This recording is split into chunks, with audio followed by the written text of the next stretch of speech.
Welcome back to Thriving Loudly. I'm Trinice. And I'm Aisha. Today's episode is personal. So it's all about you, it's all about self-love, wellness, and your overall needs as a person. Yep, and we're talking about what it really means to put yourself first without guilt and how self-care isn't a luxury, it's a necessity. So light that candle, pour that tea or that wine, it doesn't matter. And let's get into the love letter to yourself.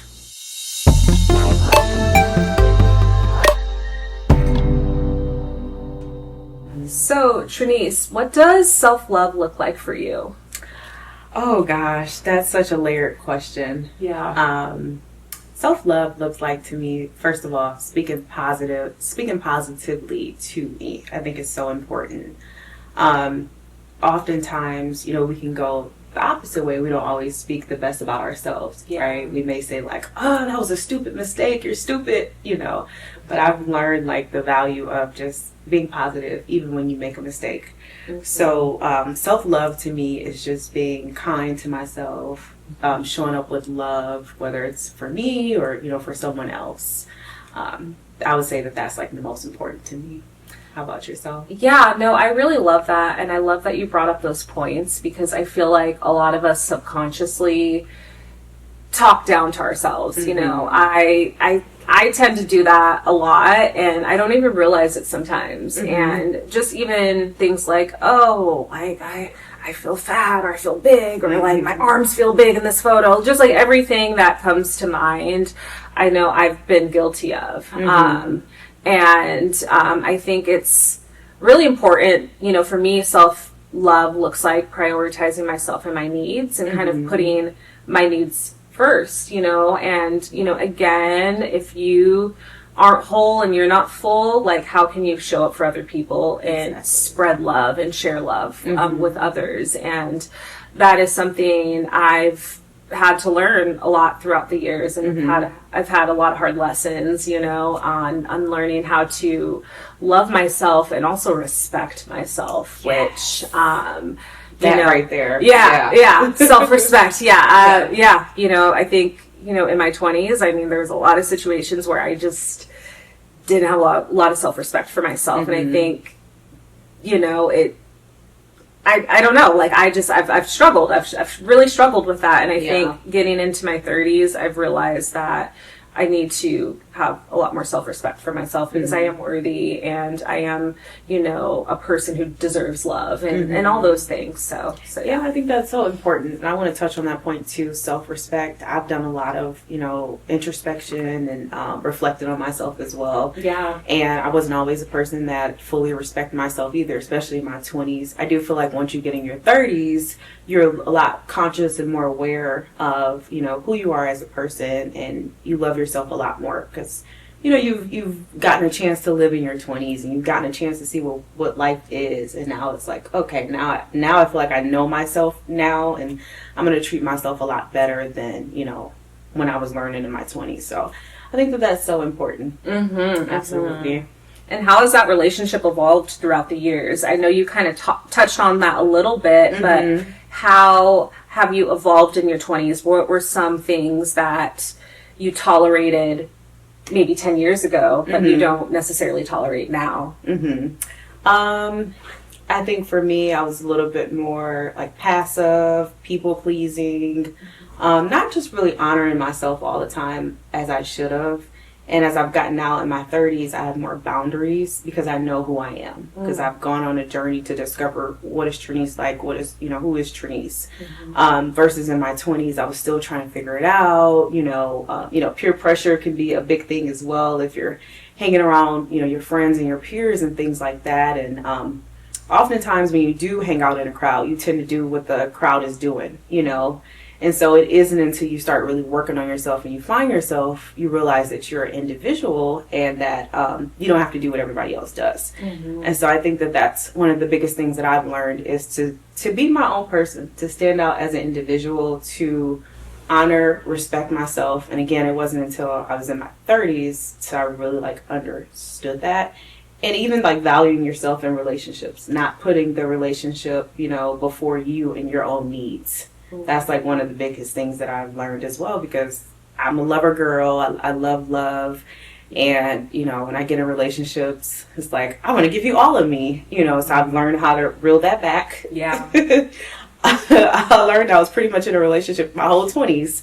So I learned that I cannot give all of me. And I think that's another piece of it too. Because I was in a relationship all of my 20s, I really didn't get a chance to actually be an individual. Yeah. Because from 22 to like 29, I was in a relationship, you know, and I was with that person, living with that person. Yeah. And so I didn't really develop myself in my 20s. Yeah. And so once I got out of that relationship, I was able to find myself and rediscover myself. So that's why it looks different for me. And, you know, that's been my experience.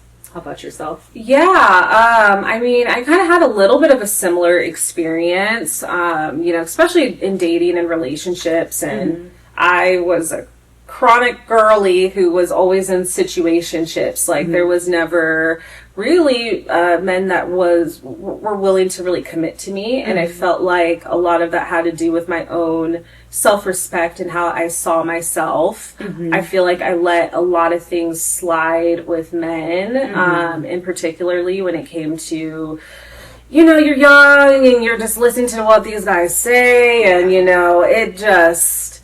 I just feel like, you know, you just get used and manipulated. And so it's just like, there was a lot of that happening in my 20s where these guys didn't really, like, care about me. Yeah, they didn't really like me. They just wanted to hook up or whatever else, you know what I'm saying? So a lot of that was happening. So I was mostly in situationships. I did have kind of the stint where I was kind of casually dating this older guy, and he was very controlling and manipulative, and you know how that all goes. Yeah, because it was a huge age gap. It was probably my boyfriend was it's older. Yeah, I think my age gap was like 18, 19 years, and I was young. I was Mine like was 13. Oh my gosh, yeah. So I don't know. Like, I don't know. I have a different, you know, perspective on dating that much older now that I'm in my 30s.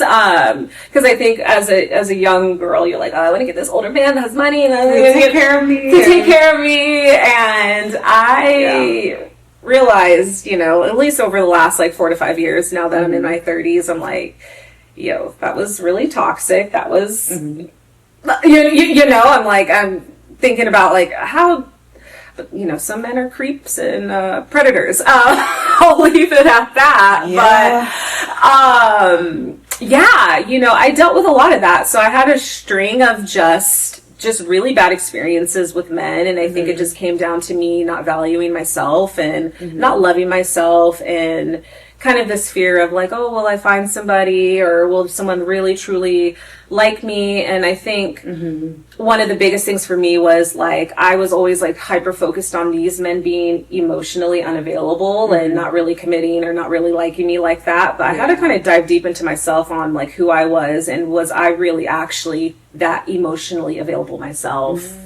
Like, I mean, because I look back and I'm like, there was some characteristics now that I look at that I'm like, yeah, it just wasn't just them. It was me too, right? Because I was finding the same string of men. And I think as a woman, as women, we want to be like, all men are bad, all this, in which there are there's bad men out there, but also you kind of have to look in the mirror. If you're kind of finding the same patterns and you're dating the same type of guy, the common denominator is you, right? Like, you're dating these different men, but you're the common denominator in all your relationships.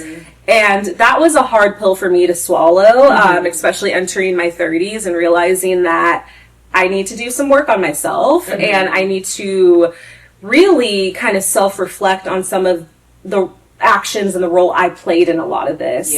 So that's definitely been a learning curve, and I think that's kind of how my self-love has evolved throughout the last, you know, few years, and, you know, getting kind of out of the 20s and realizing kind of the patterns and stuff like that was unhealed from childhood and unhealed from teenage years and stuff like that. I'm glad you touched on that, because that kind of like opened me up a little bit more, because I was trying to figure out, I'm like, how did I evolve, from 20s to 30s? And I'm like, a lot of my life was my relationship. And so there was a 13-year age gap with me and my boyfriend. And I thought he was everything. I thought we were going to get married and have kids and all the things. But I realized that I was in his shadows. I was under him, It's like, I didn't really learn myself and find myself until my later 20s because a lot of it was really kind of like almost serving him in a sense, whatever he wanted, it was like he was running the show and I was just there, I was happy to be taken care of. So it's like I was a housewife, but a girlfriend, living girlfriend or whatever you want to call it, and so I don't think I really got the chance to I wasn't outside, I was in the house.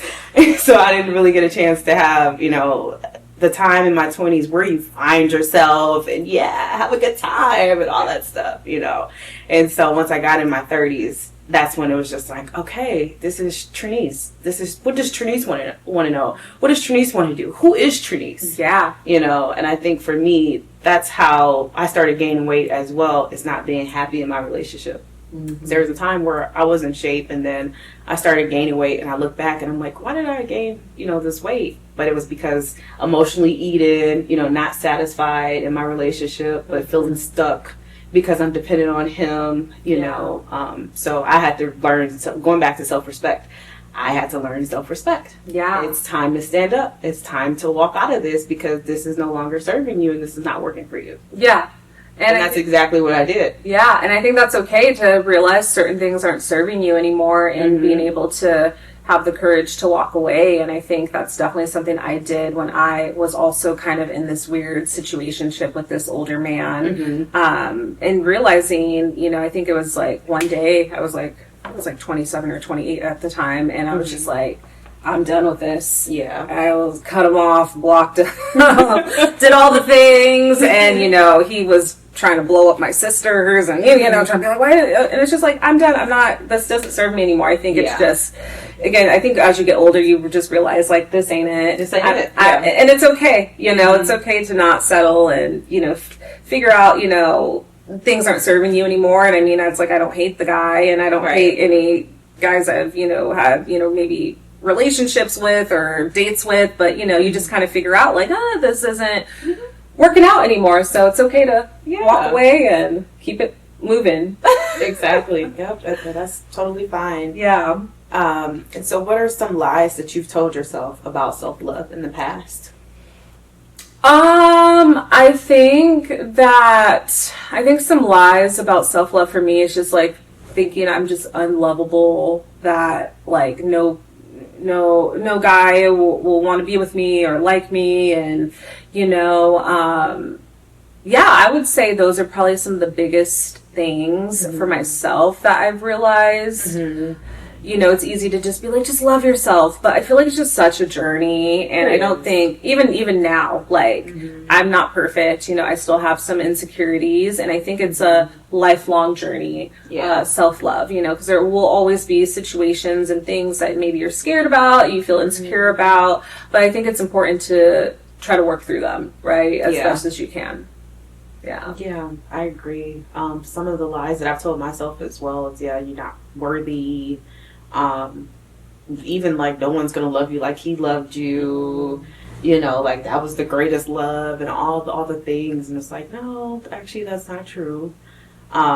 Because you gained a little bit of weight, you're not as attractive as you were before. So, you're not as lovable, right? And so, like you said, I do believe it is a lifelong journey because you get to a new level in your self-love journey, but there's still other insecurities and things that you still have to overcome. Yeah. So it's like you never really master it because there's always going to be something. You end up, you may have a baby and then now it's like, oh my God, now I have these stretch marks from this baby. And, that's another level. It's like, I didn't have this before or, what have you. So I think that is something that's definitely ongoing for sure.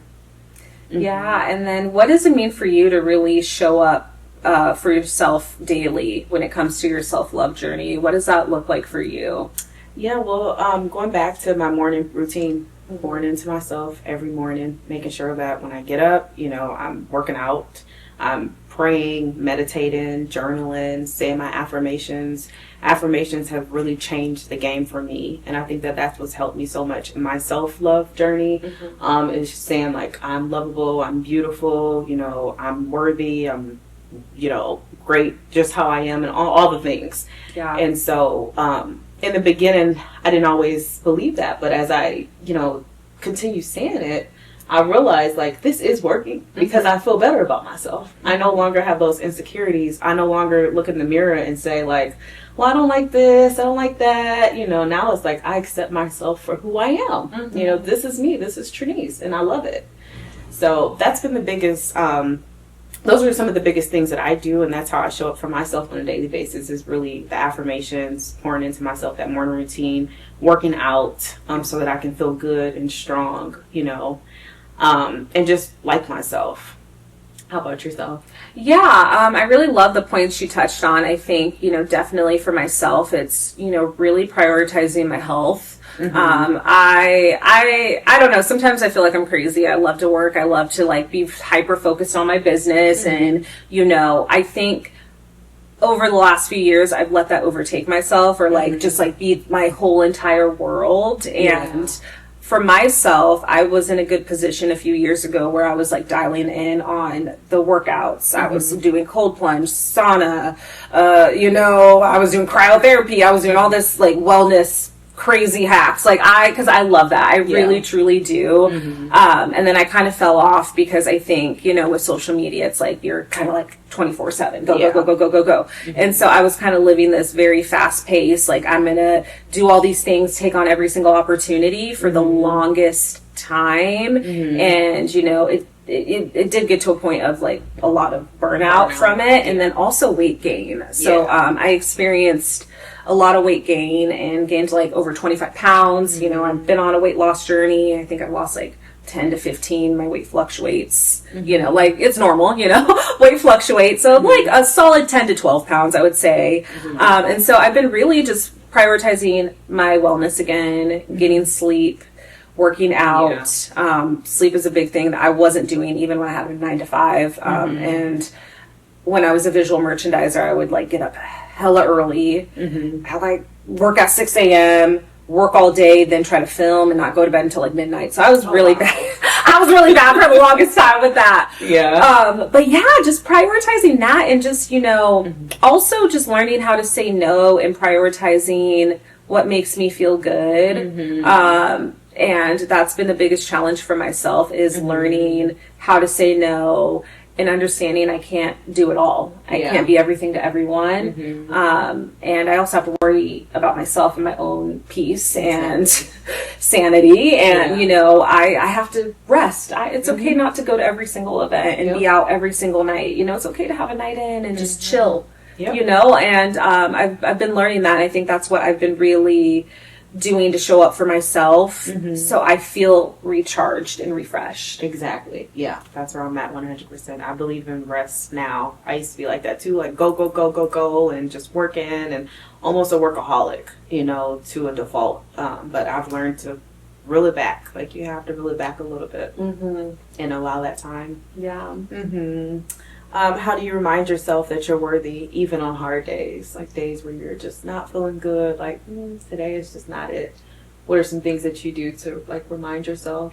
I really like that. For me, I think it's just understanding and being grateful. I think, you know, when you're grateful and you realize that all the things you do have and all the amazing things that are happening, some of these harder days don't feel as hard, because then you can kind of take a step back and be like, wow, all these amazing things are happening. Yes, maybe I wasn't thrilled about how I looked in this dress today, or maybe the makeup wasn't as slayed, or the hair wasn't as slayed as I wanted it to look, or whatever, you know, whatever you're feeling, the insecurities that pop into your head. I remind myself that, you know, there are so many things to be grateful for. Yes. Even when it comes to my business and being down about stuff that happens in like my business or, you know, the views or whatever, I have to realize I'm like, I've come so far, Yeah. you know, and I am, you know, making a mark and inspiring people in some way. And I need to hold on to that and not worry about every single thing that's negative all the time. Yes. Because that can consume you. Yes, and I think that's a great point. Like, for instance, for me, I just had a hard day when I was looking at some of our photo shoot photos that came back. Yeah. You know, and I've been on a weight loss journey as well. I lost 20 pounds. And so looking back at those pictures, I'm like, oh, you know, I see, you know, my face looks a little chunky and all this stuff.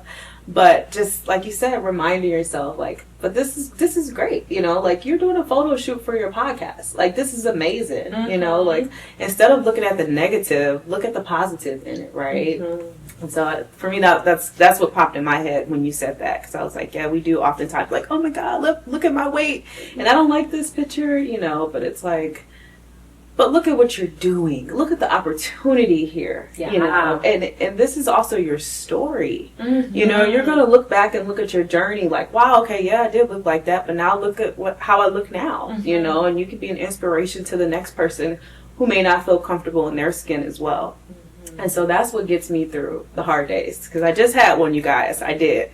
I was not feeling too well, but I said, you know what? This is a journey. I was just telling my mom that. She's like, that's okay. That's fine. Oh. She's like, you're going to look back and, girl, they're going to see your progress. Yeah. So don't worry about it. Yeah. Yeah, no, I think you looked beautiful in those photos, but I know we're all our own worst critics. And, you know, I look at stuff all the time and like, you know, people will tag me in certain things. I'm like, oh my God. Yeah. You know, I'll see it too. And I'm like, man, my eyes were kind of looking weird, or I was like smiling weird, or my like I'll nitpick myself too. So I get it and I understand it. And, you know, again, just look at the opportunities like, oh my gosh, you know, someone met me and they wanted a photo. Like, that's awesome, you know? And so I try to flip it to where, to see the positive in it, even though maybe I'm not as thrilled with what I saw. But I'm like, okay, well, hey, you know, it was an opportunity. There was a photo shoot, or hey, someone shared something and tagged me because they saw me and they were excited or whatever. You know, I try to look at that. Yeah. I think that's so important. Yeah. Are there any specific affirmations or rituals that you practice for inner love and self-love? I would have to say this. I think I talked about this in another episode where I kind of fell off the wagon with a lot of like, you know, meditations and certain things that I do. But I like to listen to certain podcasts. I think podcasts help me. Also, there's a couple of like YouTubers I'll listen to that do like very like motivational sit down chit chats. I think those are really good. When I feel down, there's this guy on YouTube. His name is Dylan James, and he's just like, he kind of just like knocks some sense into you, and you're like, okay, I feel motivated, and like he kind of makes you kind of see things in a different perspective and look at some of like the good things, not so much the negative. And so I really like listening to him when I need to get my ass kicked, and I'm like, okay, I need to like get out of this mindset that I'm in. I'm spiraling. I need to put him on and listen to him. One of the things that I do, I have a journal that I write in. I don't write in my journal every day, but I try to at least 1 or 2 times a week. Yeah. And so I have like a list of my affirmations that I'll say. I love to say like, I am worthy, I'm lovable, I love that I'm worthy, I'm enough, all the things. And like I said before, you know, when I'm saying them on a regular basis, I really do truly feel like it helps me. You know, I no longer feel like I'm struggling with my self-worth or self-love or anything like that. So that's my go-to. And when I say those in the morning, they set the tone. They truly set the tone for me throughout the day. And so oftentimes I don't feel like I have a bad day, or, you know, I'm not looking in the mirror and saying, you know, I don't like this or what have you. So that's what I would say in terms of my affirmations, is write them down, say them on a regular. I've even recorded some affirmations as well, and I'll replay it back. Like if I'm about to go to bed, I'll close my eyes and just replay them back.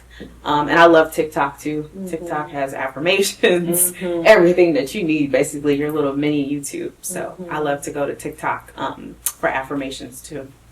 I love that. So we're getting into our next segment. Well, it's going to be more about self-care and some of the things that we do. Self-care beyond bubble baths. So let's be real. What does real self-care look like for you now? And what are you doing to really like prioritize that and the things that you do on a daily? That's a great point. Beyond the bubble bath, I think it's self-work. I think it's reflecting on who you are as a person and actually doing the inner work on yourself, and that's going to reflect out. And so that's what I've been doing over the past 3 years. It's just really doing the self-work on myself. Yeah. Like I said, stemming back from being out of that relationship and moving on my own. That was the first time that I had my own place. And so being able just to love on myself and fill up my own cup to moving out to Arizona, and being out here by myself. So doing the self-work, I think, is so important. So for me, again, it's back to the affirmations, it's journaling, it's meditation. It's also just like, sometimes I just let myself write. Like with my journal, I'll just start writing. Like, what is Trinice thinking about today? Or if I'm in meditation, I'll meditate and I'll say, Spirit, give me a download. What am I supposed to know? Yeah. And I'll start writing that down. Yeah. And then from there, I'll internalize, where am I at? What's going on with me? So I love to check in with me and see how am I doing. So those are some of the things that I do. I do still love self-care. I love skincare. I'm a skincare junkie. Like, seriously, I love skincare. I like going to the sauna. I like working out. I love doing all the things, getting my hair done and all the things. But at the end of the day, that's not going to fill you up, versus you doing the soul work truly internally on yourself. How about you?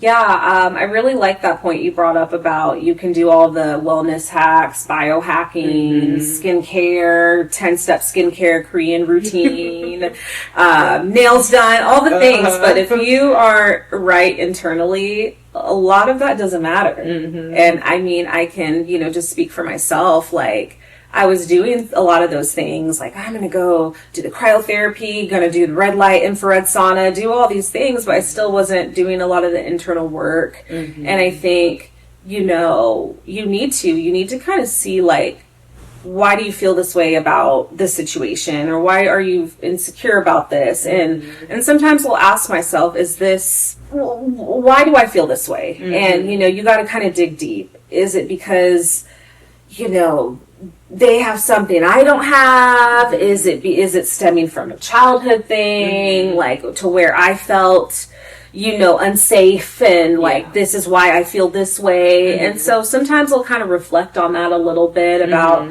certain situations and scenarios where I feel just maybe like unworthy or uneasy, or I feel like not good enough. It's like, why do I feel not good enough? Like, why is this bringing up all these feelings? So I tend to ask myself that too. I think, I love the skincare. I love to, pamper myself, whether that's like facials, get my nails done, pedicures, those things that make you feel good, but again, that only goes so far, right? If you're not, really focusing on the inside and all of that.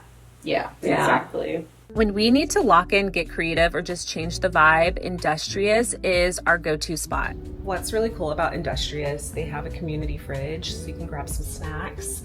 So we're at the Kierland location, and I am on a fitness journey, so they even have some like protein yogurt. I think I'm gonna grab one of these. And then also they have some little protein drinks too, because you gotta get that protein in. So I'm gonna take one of these. From soundproof phone booths to cozy lounges and wellness rooms, every corner is designed to help you actually enjoy work. And yes, they've got podcast studios too. Industrious isn't just a co-working space, it's our productivity playground. Use our code Thriving20 to sign up and take advantage of this awesome co-working space. What are some self-care habits that have changed your life? I really love, for me, I really love biohacking. So I love the cold. So when you say like biohacking, explain what that is. Yeah. So biohacking is really, I guess, biohacking your biology, I guess, for like longevity. A lot of people use that word for longevity and stuff like that. So for me, obviously there's a lot of studies about, the benefits of, red light therapy. So we have, like, in our apartment, we have like 2 red light square panels that we use, and then also we have a red light therapy mask that really helps. There's a lot of benefits, whether that's inflammation, it helps with sleep, resetting your circadian rhythm. A lot of times it's good to have like red light at nighttime before bed.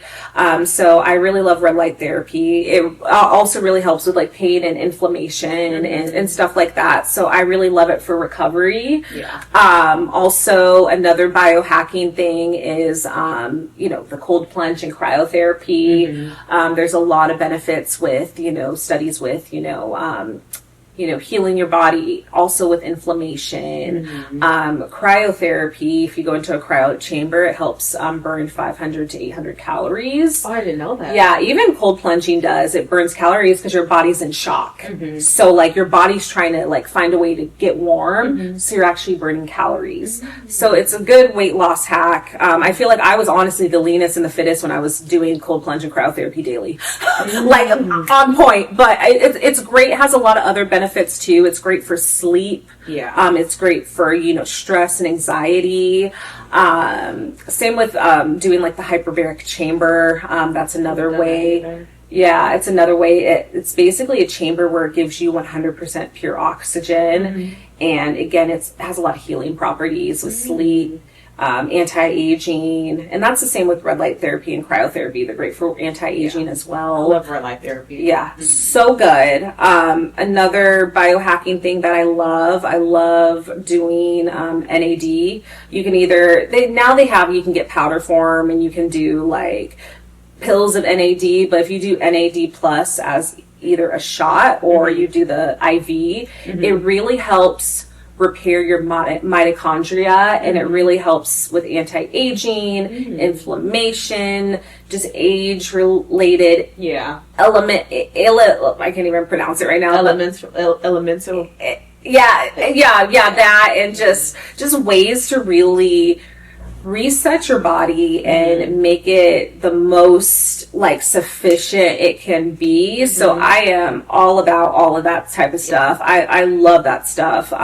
Hopefully one day we can have somebody on the podcast to talk more about it, because I geek out about the whole anti-aging stuff, and just ways to make my body optimal and perform to its best ability. So yeah, I would say those are really I love that. Yeah, I'm a DIY girl, and I love this style. Like, I love to make my own face masks. So, like, I'll mash up bananas with honey with lemon, and I'll put that on my face. Like, those are some of the things that I enjoy doing, or I love going to the spa, getting massages, getting a facial, and I like the red light therapy as well. I love going to the sauna and doing that. But some of those other things I have not gotten into quite yet. But that all sounds really good. Yeah, we'll have to do an episode on it, and maybe we go in and we go try some of those things out. But you'll be addicted afterwards. It's so good. I'm so scared of the cold plunge, because I just don't like being cold. That's why I'm not living in Wisconsin. I do not like the cold weather. I do not like cold. It definitely takes a certain level of mindset to get through it, but it also is. You get kind of this like rush of endorphins, so it's actually a really good way, like for antidepressant too, because you're really getting a rush of endorphins, and it's a great way to start your day, because like you'll automatically have that. You'd be amped up. Yeah, you'll have the energy. It's like having a cup of coffee. Like you're like, oh yeah, I'm awake. Yeah, I'm ready to go. But yeah, no, it's also great. Okay. How do you prioritize wellness when life gets chaotic? You have just so much going on, with content creation.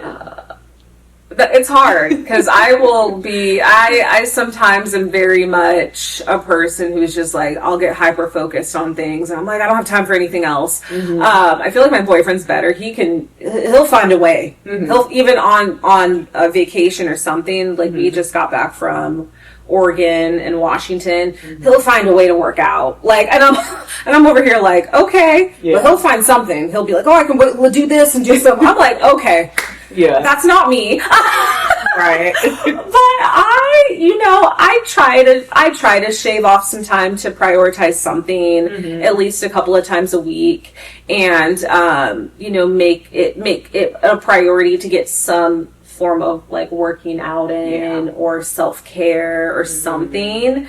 But yeah, I feel like it is important to schedule or shave off time to make it happen. Absolutely. At least a few times a week. You can be a person who can be like every 5 days a week, this is what I'm doing. Obviously I know in our industry where things kind of shift so much, it's like, how can you just find a way? I think you just have to make a way with the time that you have and make something happen. Yeah. So like for prime example for me, I have my walking pad at home. And so like in between client work, I'll get on that for like 10 minutes. If I just don't have time to work out or I just want to get up and move my body, that has been a game changer. So love doing that. And then on Sundays, non-negotiable is my skincare routine. So like that's the time where like you said, that 10-step skincare routine. I'm making sure that I get that done. That's the non-negotiable.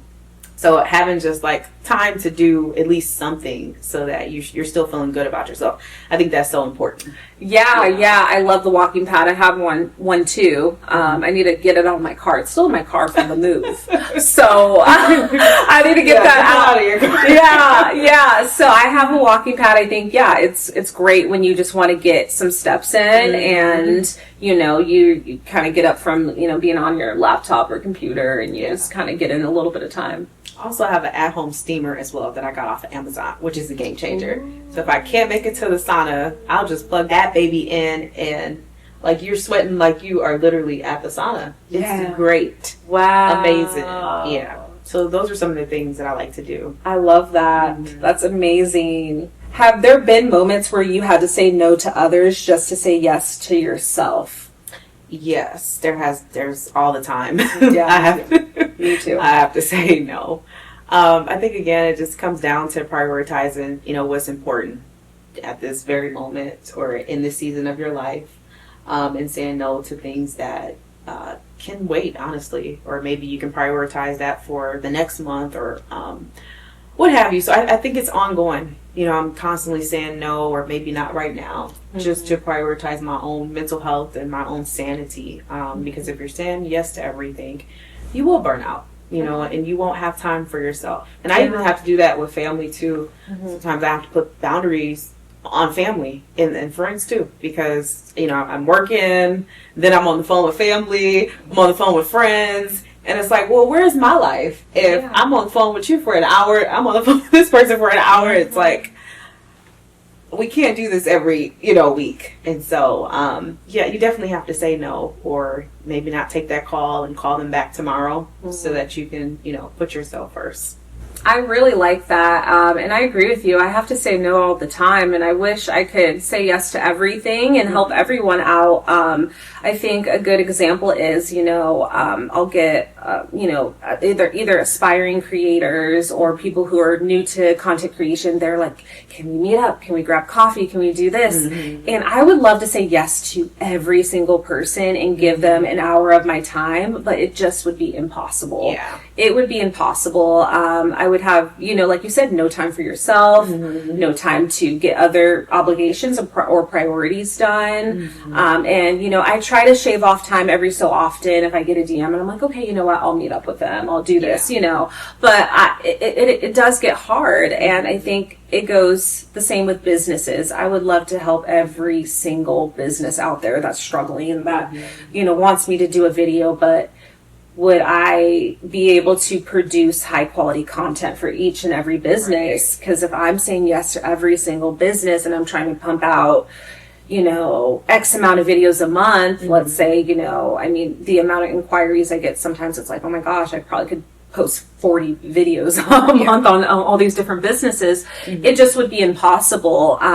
So yeah, I have to shave off time for myself, and then time for maybe the people I do want to connect with, friends maybe I haven't seen in months, or, putting that little bit of effort into my business, or shaving that little bit of time off, with family. And trying to balance all those things can be very difficult. But I definitely feel like, you have to say no, and you can't say yes to every single thing, and you have to be selective on what, deserves your time, and and what is valuable. And it is tough. It is hard to say no, but I think you gotta prioritize yourself, because again, like you said, it's going to lead to burnout. Yeah, I know with me and my friends, like, we'll meet like maybe once a month, or maybe sometimes I have like quarterly friends who do like brunch stuff like that. It's like we just have so much going on in our lives. It's like, I wish I could meet with you every week, but I just can't.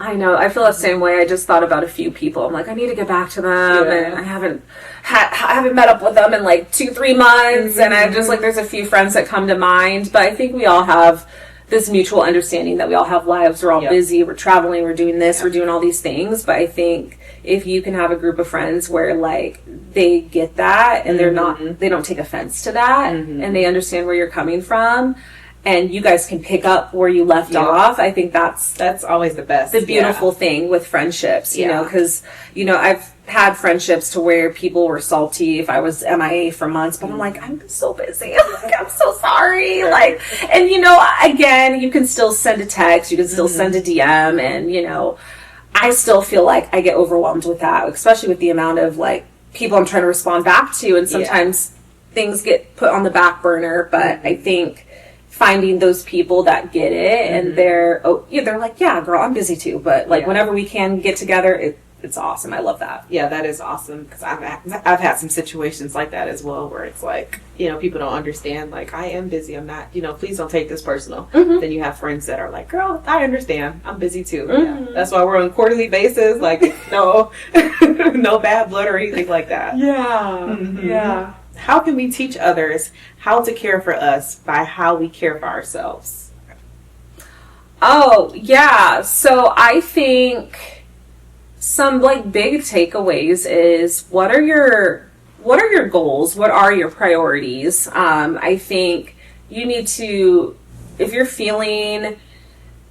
in a situation where you feel like, I have no time for myself, I cannot even give time to anybody else, because I'm just so busy, I got a lot going on. I think it's time to really reevaluate what your priorities are. Is there stuff that maybe can be put on pause for a little bit while you are able to start to kind of figure out how you can shave off time for yourself? Whether that's like, okay, maybe I don't go to all these events every week, and maybe I choose 1 or 2 events. That way I can get home at a decent time most nights and get more sleep. Maybe it's starting with one thing. Maybe it's like, you know what? I feel burnt out, drained. I can't focus during the day. I'm exhausted. Maybe it's time to like look at your sleep schedule and see like, what are you doing that's making you stay up all night, and you're not getting sleep, and you're like, you're talking to me. Well, yeah, maybe I am. But like, because I'm like, I'm tired now. Yeah, like what are you doing? What are you doing? So maybe it's time to reevaluate what's happening at nighttime. Are you scrolling too much? Are you going out all the time? Are you watching Love Island until 2 in the morning? I mean, what are some of these habits that you formed that are a part of the ideal routine that you want? And so if you're tired, maybe it's time to reevaluate your sleep and how you're prioritizing that. If it's like, I'm overcommitting to a lot of stuff and I can't get anything done, maybe it's time to look at, what are you committing to, and is this getting closer to your goals? Like, are you saying yes to stuff just because? Busy work. Busy work. Or is this inching you close to your goals? And, you know, I hear this a lot from creators who are like, I'm so busy, I got so much doing this, I don't have time for this.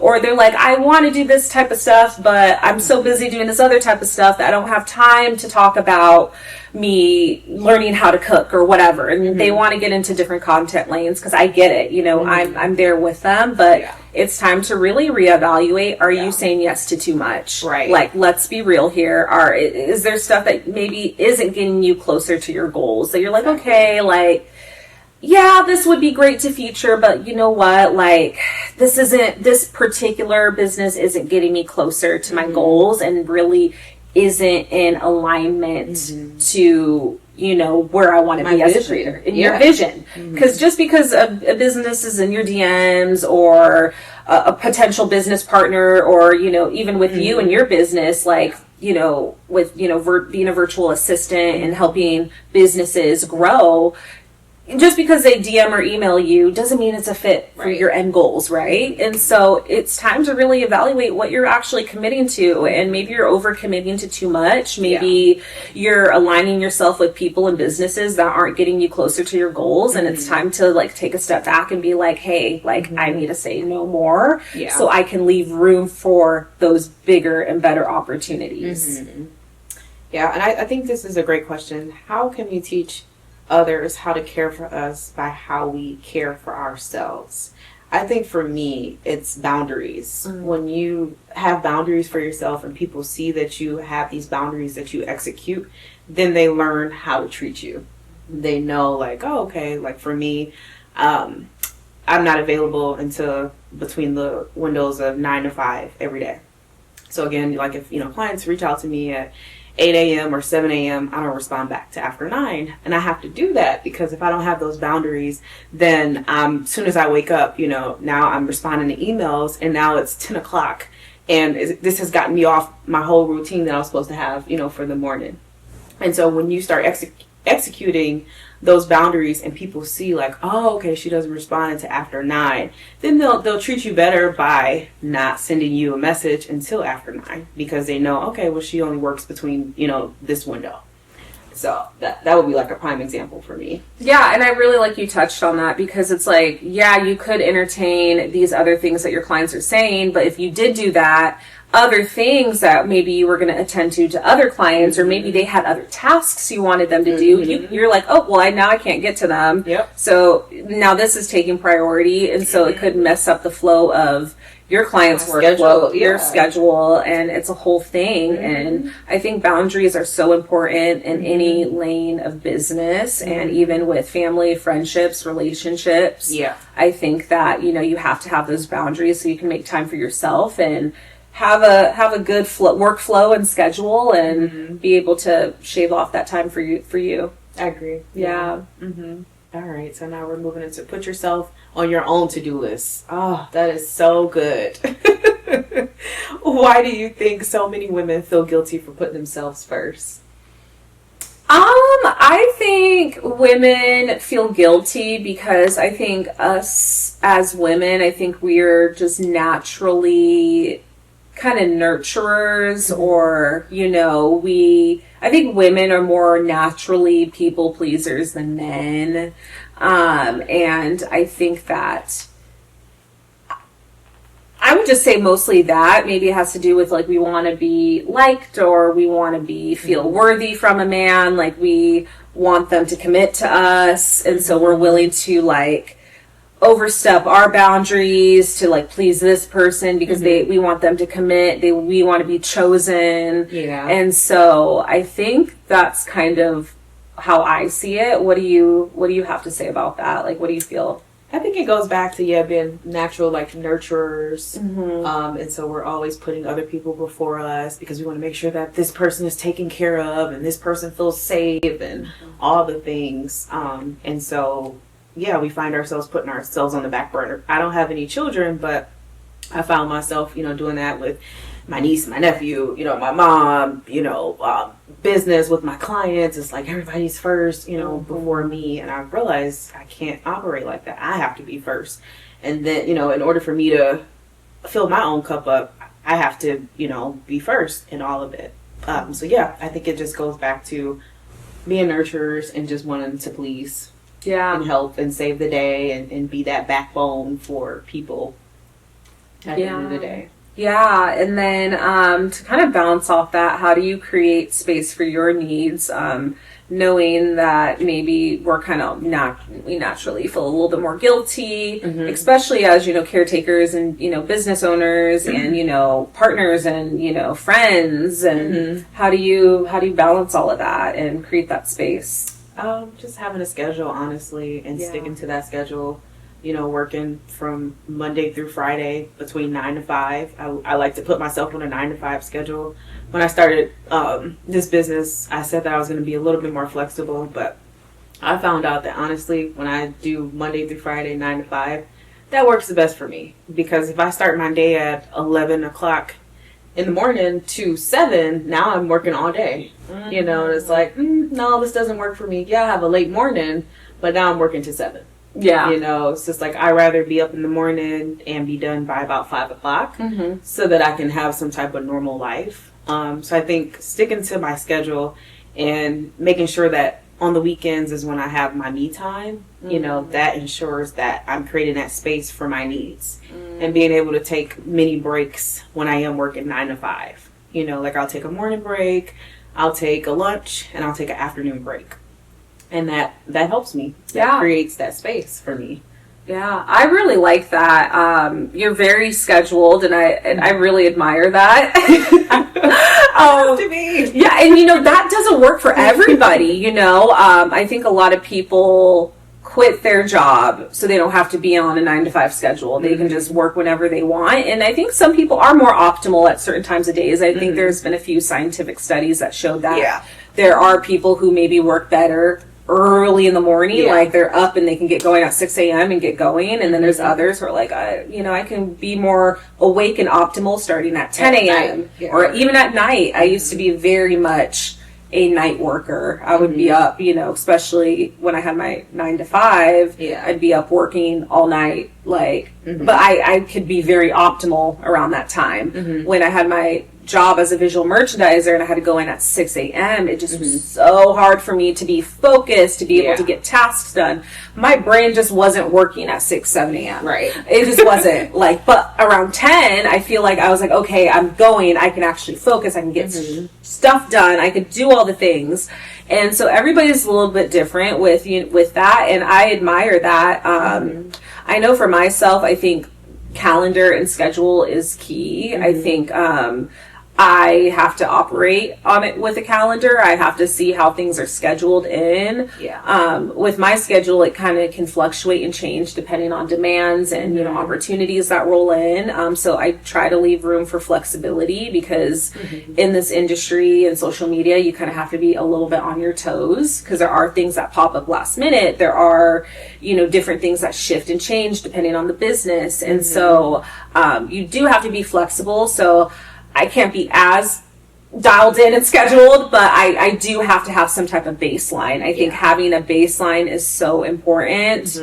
That way you can carve out time for okay, this is the time I'm going to do my emails, or, these are my key days where I do a lot of my emails, outreach, responding to this and all of that. And then the other days I do for filming. So I do kind of split it like that to where early in the week is more admin, later in the week is more filming for me. And that seems to help me kind of stay a little bit more sane and on track. Because I did notice when I was trying to film every single day, I was just like, this is a lot. And, I don't want to be on camera every single day and do my, do makeup and get dressed. I don't want to do that. I want some lazy days where I'm just on the computer. So I do kind of do my scheduling like that. Yeah, I know for Mondays, it's my admin day, so I try not to take any meetings on Mondays because you're just coming off the weekend. So it's you really don't want to have a meeting on a Monday. And then on Fridays, it's it's a little bit more relaxed. I don't really want to have a meeting on Friday either, because you want to be in your pajamas or something. It's be a chill day.